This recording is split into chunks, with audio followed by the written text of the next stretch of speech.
नमस्ते दोस्तों, आज बाबलू आ गया है लोकमत हिंदी के स्टूडियो में। तुम्हारे सपोर्ट से यहाँ तक पहुँचा हूँ और आज खुलेंगे मेरे पीछे के सारे राज। मेरे साथ आज बबलू ब्लॉगर के पीछे का चेहरा मौजूद है। कैसे बना मैं वायरल, कितनी आई कमाई और कौन है असली बबलू, आज सब कुछ रिवील होगा, तो वीडियो के लास्ट तक बने रहो।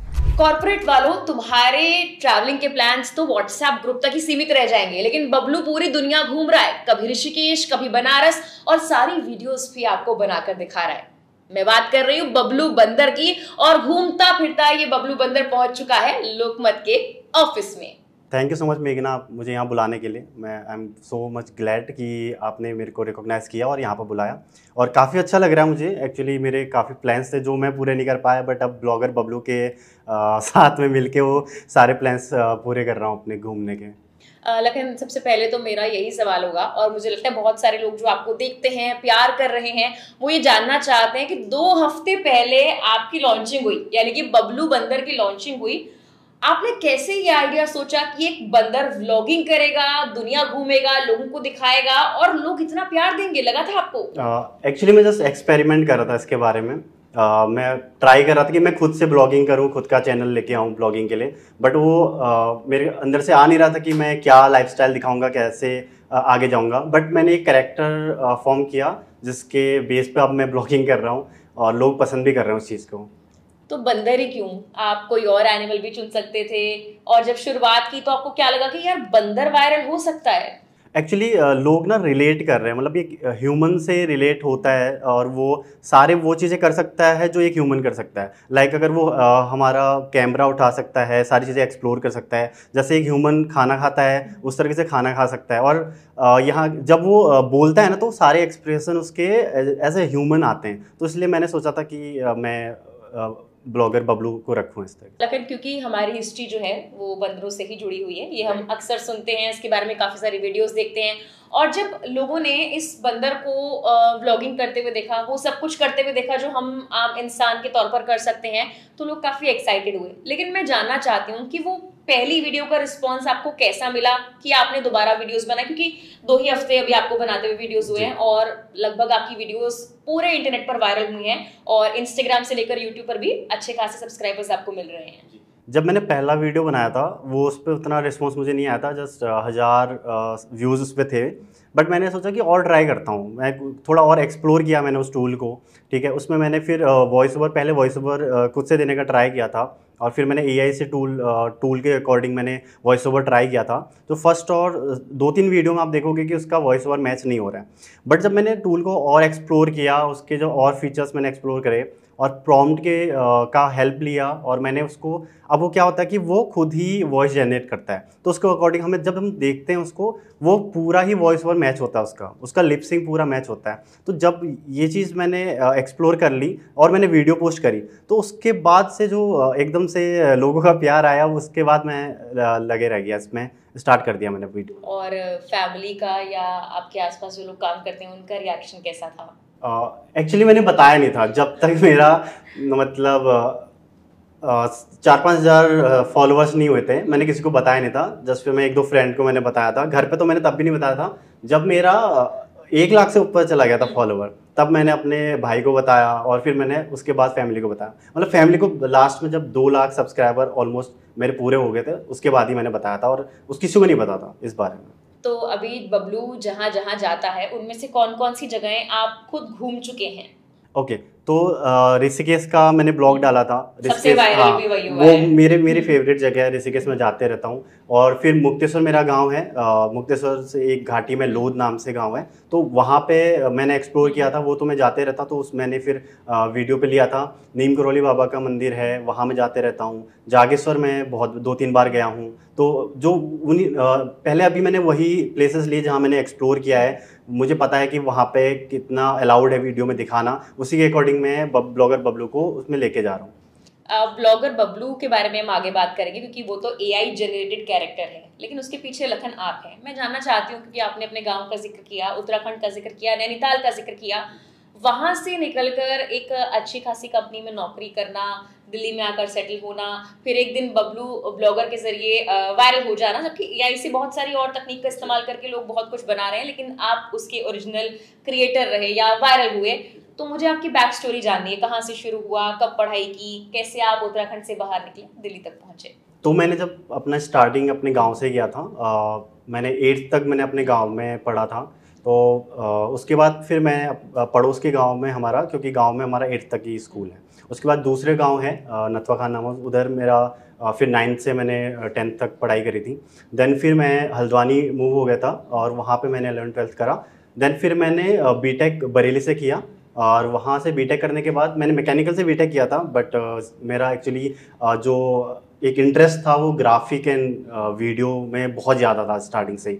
तो मैंने जब मैं बीटेक कर रहा था उसी टाइम पे मैंने एक चैनल और स्टार्ट किया था, वो आर्ट एंड स्केच से रिलेटेड था। मैं स्केचिंग करता हूँ और पेंटिंग्स को समझता हूँ थोड़ा बहुत, तो मैंने उसका स्टार्ट किया था। उसमें ज़्यादा फॉलोअर्स नहीं थे, मैंने काफ़ी 1-1.5-2 साल मेहनत करी थी उस पर। 8-9 हज़ार से फॉलोअर्स मेरे सब्सक्राइबर हैं यूट्यूब में, और थोड़े वीडियोस बहुत अच्छी गई थी, 1 लाख 1.5 लाख 2 लाख व्यूज़ भी हैं उसमें, बट उसमें उतना हो नहीं पाया था मेरा। फिर बीच में मैंने अभी काम रोक दिया था, फिर मैंने ग्राफिक में ही जॉब स्टार्ट करी और उसके बाद फिर मैंने थोड़ा वीडियो एडिटिंग वगैरह सीखी, खुद से ही UI UX भी सीखा। मैंने अभी तक कोई कोर्स नहीं किया था, ना ग्राफिक का किया ना वीडियो एडिटिंग का किया, बट UI UX सीखने के बाद मैंने अभी एक सर्टिफिकेशन कोर्स लिया UI UX का, और उसी के साथ मैं एक्सप्लोर कर रहा था UI UX में। मतलब अभी AI का एकदम से ट्रेंड चल रहा है, तो मैं यूँ देख रहा था कि अपने UI UX में ग्राफिक अपने काम के रिलेटेड में देख रहा था कि AI को कैसे मैं लगा सकता हूँ, कैसे मैं अपना काम को और इम्प्रूव कर सकता हूँ, या कैसे फास्ट पेस कर सकता हूँ अपने काम को। तो उसी के बीच में मैंने सुना था इस टूल के बारे में, गूगल वीओ के बारे में, कि ये टूल का यूज़ करके फ़ौरन जो यूट्यूबर हैं वो बहुत अच्छे अच्छे विजुअल्स क्रिएट कर रहे हैं 3D में, बहुत अच्छे से साउंड्स क्रिएट कर रहे हैं। तो फिर मैंने सोचा कि कुछ एक्सप्लोर किया जाए इसका, और फिर मैंने जब इसको एक्सप्लोर किया फिर मैंने जस्ट ट्राई किया था, मैंने जस्ट एक्सपेरिमेंट किया था कि मैं कुछ ऐसा बनाता हूँ, तो एकदम से चल गया और लोगों को बहुत पसंद आया वो चीज़। अच्छा, आपने सबसे पहले जब हम बात कर रहे थे प्रॉम्प्ट एक शब्द का आपने जिक्र किया, अक्सर हम सुन रहे हैं कि AI का इस्तेमाल करने के लिए आपको प्रॉम्प्ट अच्छा देना आना चाहिए, तो मैं चाहती हूँ आप लोगों को ये भी समझाएं प्रॉम्प्ट क्या होता है। ठीक है, तो AI को कुछ सारी चीज़ें समझानी पड़ती हैं कि एग्जैक्टली हमें क्या चाहिए, उसमें उस सीन में हमें क्या चाहिए, तो उसको पूरी डिटेल देनी पड़ती है। तो वो एक मशीन है, मशीन का माइंड है, तो उसको समझाना पड़ेगा कि क्या इन्वायरमेंट रखना है हमें, क्या कैरेक्टर है हमारा, और उस कैरेक्टर ने क्या पहना है, क्या उसके एक्सप्रेशंस रहेंगे। क्योंकि ऐसा रहता ना कि एक में तो आपने बना दिया वो कैरेक्टर, मान लिया आपने एक सीन कैरेक्टर का बना दिया, उसको कंसिस्टेंसी रखने के लिए पूरे throughout the video, then फिर और वीडियोज आती रहती है, तो उसमें उसको कंसिस्टेंसी रखने के लिए आपको पूरा वो उसका जो कैरेक्टर का क्या कैसे दिखता है, कैसे बोलता है, क्या उसका एक्सप्रेशंस रहते हैं चेहरे के, ठीक है, और वो फिर उसका एनवायरनमेंट कैसा रहेगा, क्या साउंड इफेक्ट्स उसमें आएंगे, ठीक है, बोलने का क्या तरीका रहेगा, वो सब चीज़ें आपको प्रॉम्प्ट के थ्रू बताना पड़ता है। वो पूरा टेक्स्ट फॉर्म में ही रहता है। क्या थोड़ा सा आप हमें करके दिखा सकते हैं कि कैसे प्रॉम्प्ट वगैरह देने की आप कोशिश करते हैं, जितना भी आप बता पाएं? जी, मैं दिखा सकता हूँ। तो लखन, क्योंकि मैं आपकी स्क्रीन पे देख पा रही हूँ कि आप कुछ चीजें लिख रहे हैं, कुछ स्क्रिप्ट जैसा लिख रहे हैं, तो जो आपका AI बंदर है, क्या वो आपकी लिखी स्क्रिप्ट पढ़ता है या कुछ और इंस्ट्रक्शंस आप AI को देते हैं? थोड़ा सा समझाइए प्लीज। ठीक है, तो इसके लिए ना मुझे पूरा सीन समझाना पड़ता है अपने AI को कि कैसा कैरेक्टर की डिटेल रहेगी। अगर हम ब्लॉगर बबलू ले रहे हैं तो उसको क्या उसकी स्पीसीज रहेगी, उसका आउटफिट क्या रहेगा, देन क्या टाइमिंग रहेगी, लाइक लास्ट मॉर्निंग है या हमारा डे का टाइम है, इवनिंग का टाइम है, वो मुझे समझाना पड़ता है। देन फिर मुझे लोकेशन समझानी पड़ेगी, जैसे हरिद्वार का लोकेशन था वो मुझे पूरा डालना पड़ेगा कि पीछे क्राउड कितना है, क्या सनी है या इवनिंग हो रही है, ये पूरा समझाना पड़ेगा। देन मुझे कैमरा स्टाइल समझानी पड़ेगी कि ब्लॉगर बबलू कैसे कैमरा होल्ड कर रहा है, या उसको कुछ और एंगल से हमें दिखाना है। देन उसके एक्सप्रेशंस हमें दिखाने पड़ेंगे इस प्रॉम्प्ट में, ठीक है। उसके बाद हम एक वॉइस ओवर ऐड करते हैं। बेसिकली कभी कभी प्रॉब्लम आती है कि वो इंग्लिश में जनरेट कर देता है, देन हमें उसको बताना पड़ता है कि add spoken voice over in Hindi and generate subtitle in Hindi as. तो उसमें हमें बताना पड़ता है, जैसे मैंने लिखा हुआ है, दोस्तों ये था बबलू का टिहरी एडवेंचर, तो इस तरीके से हमें पूरा उसको देना पड़ता है। तो ये फिर मैंने उसकी एक फॉर्मेटिंग करी हुई है, पूरा टेम्पलेट मैंने अपना रेडी करा हुआ है। अब इस टेम्पलेट को फिर मैं अपने टूल पे लेके जाता हूँ, उस टूल पे मैं उसको एआई को देता हूँ, देन एआई कुछ क्लिप्स मुझे क्रिएट करके देता है। जब वो क्लिप्स मुझे लगता है कि ये वाली पर्टिकुलर क्लिप मेरी परफेक्ट है, उस क्लिप को फिर मैं अपने या तो मैं फ़ोन के एडिटिंग टूल पे ले जाता हूँ, मैं फ़ोन से भी एडिट करता हूँ, देन कभी अगर रिक्वायर्ड है तो मैं अपना प्रीमियर प्रो पे भी एडिट करता हूँ। तो फिर मैं इन क्लिप्स को मैंने यहाँ पे ले गया, कुछ एड ऑन हमें करने हैं, उसमें साउंड इफेक्ट्स को एड ऑन करना है या म्यूजिक एड ऑन करना है, तो फिर उसको एड ऑन करता हूूँ और देन फिर ये फाइनल क्लिप। और बाबलू की फैमिली हो गई 2 लाख से भी ज्यादा। इतना प्यार मिला, इसलिए आज बबलू उड़ रहा है मैं आप सबके लिए दिल से। क्या नजारा है दोस्तों, देखो। तो मतलब ये 10 सेकंड के वीडियो के लिए पहले आपको प्रॉम्प्ट जनरेट करना पड़ेगा, यानी कि इंस्ट्रक्शंस देने पड़ेंगे एआई को, फिर आप बताओगे एआई को कि क्या बोलना है, कैसे करना है और बबलू किस तरह के एक्शंस करेगा। तो यानी कि 10 सेकंड के वीडियो के लिए बहुत ज्यादा मेहनत लगती है जी। अभी अगर हम वीडियो का देखेंगे तो मैं 25 सेकंड से 30 सेकंड का पूरा वीडियो बनाता हूँ, जिसमें मुझे लगभग 3 या 4 सीन्स होते हैं, और उस एक सीन को क्रिएट करने के लिए मुझे पूरा डिटेल से बताना पड़ता है कि वो भी काफ़ी सारा लंबा डिटेल होती है, और एक एक सीन में मुझे काफ़ी टाइम लग जाता है। कई बार गलत प्रॉम्प्ट हो जाता है, उस प्रॉम्प्ट को फिर इम्प्रूव करना पड़ता है। जब मुझे लगता है कि ये फाइनल मुझे थोड़ा सेटिस्फाई हो गया इस प्रॉम्प्ट, इस शूट से, इस फुटेज से, देन मैं उसको अपने वीडियो में ऐड कर देता हूँ जी। लेकिन मेरा इससे ही जुड़ा अगला सवाल है, इसलिए मैं बार बार आपसे पूछ रही थी कि एक छोटी सी वीडियो के लिए आपको कितनी मेहनत लगती है, क्योंकि बार बार ये हम सुनते हैं कि एआई नौकरी खा जाएगा। कभी किसी सीईओ का बयान आता है, कभी किसी कंपनी के मालिक का ये कहना होता है कि भाई आपकी नौकरी खतरे में है, लेकिन मैं देख पा रही हूँ कि आपके प्रॉम्प्ट के बिना तो बबलू काम नहीं कर पाएगा जी। तो क्या वाकई एआई नौकरी खाएगा? ऐसा है कि अभी एआई है, बट उसको क्या बनाना है, क्या समझाना, वो तो हमें करना पड़ेगा ना। उसके लिए एक पर्टिकुलर पर्सन चाहिए कि वो क्या जनरेट करेगा। उसके लिए ना माइंड वही वाला चीज़, लाइक एक डायरेक्टर चाहिए, प्रोड्यूसर चाहिए, मतलब उसके एक कंटेंट राइटर चाहिए। अगर कंटेंट अगर अच्छा नहीं होगा, या उसमें जो सीन समझाया है उसके लाइटिंग हमें नहीं पता होगी कि हमें कैसे उसको देना है, या वो सीन का कि क्या इन्वायरमेंट रहेगा वो नहीं पता, तो वो एआई नहीं जनरेट कर सकता। उसको जस्ट प्रॉम्प्ट बनाने के लिए भी हमें ये सब स्किल्स होनी चाहिए हमारे अंदर। तो ऐसा नहीं है कि पूरा एआई जॉब खा लेगा, बट ये है कि हमारी हेल्प कर रहा है चीज़ों में। और अब बबलू को कॉपी करने वाले बहुत आ गए हैं, बंटी या बिट्टू, अब बहुत सारे ऐसे बंदर आ गए हैं जो बिल्कुल वैसे ही व्लॉग्स बनाने की कोशिश कर रहे हैं जैसे आप कर रहे हैं। तो ये भी एक चैलेंज है, तो उसके लिए आप क्या नया सोच रहे हैं?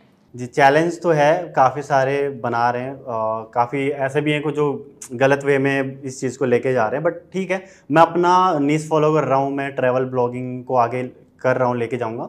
और इन फ्यूचर मैंने सोचा है कि मैं अपना फेस वाला चैनल लेके आऊँगा, जिसमें मैं खुद से एआई टूल्स के बारे में लोगों को बताऊँगा इंडिया में, कि अभी लोगों को पता नहीं कि कैसे कैसे अपने फील्ड में हम उस एआई को यूज़ कर सकते हैं। लाइक ग्राफिक है, वीडियो है, यूआई यूएक्स है, दुनिया में बहुत सारे एआई टूल्स ऐसे आ चुके हैं जो आपकी काम को आसान कर सकते हैं।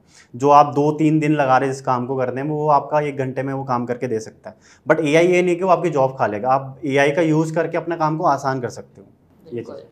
अच्छा, बबलू अभी कितनी कमाई कर रहा है? ये थोड़ा पर्सनल क्वेश्चन हो गया है, लेकिन मुझे लग रहा है जब लोग इतना वायरल होने के लिए बबलू को कॉपी कर रहे हैं तो जाहिर सी बात है भाई छाप तो रहे हैं। अभी जस्ट स्टार्ट किया है, कुछ कोलैब मैंने करे हैं, बट मैं कोलैब के लिए बहुत सारे आ रहे हैं, बट कुछ गलत प्लेटफॉर्म भी आ रहे हैं, तो मैं उसको करने के लिए बिल्कुल भी इच्छुक नहीं हूँ अभी। कुछ अच्छे ब्रांड्स आएंगे तो उनके साथ मैं जरूर आगे जाऊंगा। अच्छा, एक छोटा सा रैपिड फायर बबलू के साथ हम करते हैं, उसके बाद इस इंटरव्यू को हम खत्म करेंगे। बहुत सारे राज बबलू के बारे में खुल चुके हैं और बाकी रैपिड फायर में खुलेंगे। बबलू का फेवरेट खाना कौन सा है? केला। अच्छा, क्या अगले ब्लॉग में बबलू की गर्लफ्रेंड भी देखने को मिलेगी? अभी तो ये सब नहीं सोचा मैंने, क्योंकि मैं स्पिरिचुअल ब्लॉगिंग कर रहा हूँ। तो अच्छा, बबलू का फेवरेट कलर कौन सा है? रेड। और बबलू की फेवरेट जगह कौन सी है जहाँ वो घूमना चाहता है? अभी तो हरिद्वार है क्योंकि वो बहुत फेमस हो रहे हैं, जो वायरल हो रहे हैं भाई। अच्छा, बबलू कौन से ह्यूमन क्रिएटर के साथ कोलैबोरेट करना चाहता है? क्योंकि बबलू है बंदर है, तो वाइल्ड कोलैबोरेशन किसके साथ? अभी जो मैं सोच रहा था कि कोई एडवेंचर से रिलेटेड कोई हो जिसके साथ वो कोलैब करे। अच्छा, लास्ट क्वेश्चन है, थोड़ा ये कंट्रोवर्शियल क्वेश्चन भी हो जाएगा कि क्या बबलू अपनी नौकरी छोड़ के अब फुल टाइम बबलू बनने वाला है? अभी तो ऐसा कुछ नहीं सोचा मैंने। तो बबलू, कैसा लगा आपको लोकमत हिंदी के ऑफिस में आकर? मुझे काफ़ी अच्छा लगा, काफ़ी अच्छा एक्सपीरियंस है, क्योंकि मैं अभी वीडियो वाला जो इंटरव्यू मेरा फर्स्ट टाइम हुआ है और मुझे काफ़ी अच्छा लगा ये, और काफ़ी हैपनिंग था, मतलब ऐसे कुछ लगा नहीं कि प्रेशर है कुछ है, तो मेरा काफ़ी अच्छा एक्सपीरियंस है इस बार। तो उम्मीद करते हैं बबलू आप ऐसे ही ग्रो करते रहें और उसके बाद जब आप नेक्स्ट अपने प्रोजेक्ट की ओर बढ़े तो दोबारा यहाँ पर इंटरव्यू के लिए जरूर आए। जी बहुत बहुत थैंक यू सो धन्यवाद, much. Thank you so much.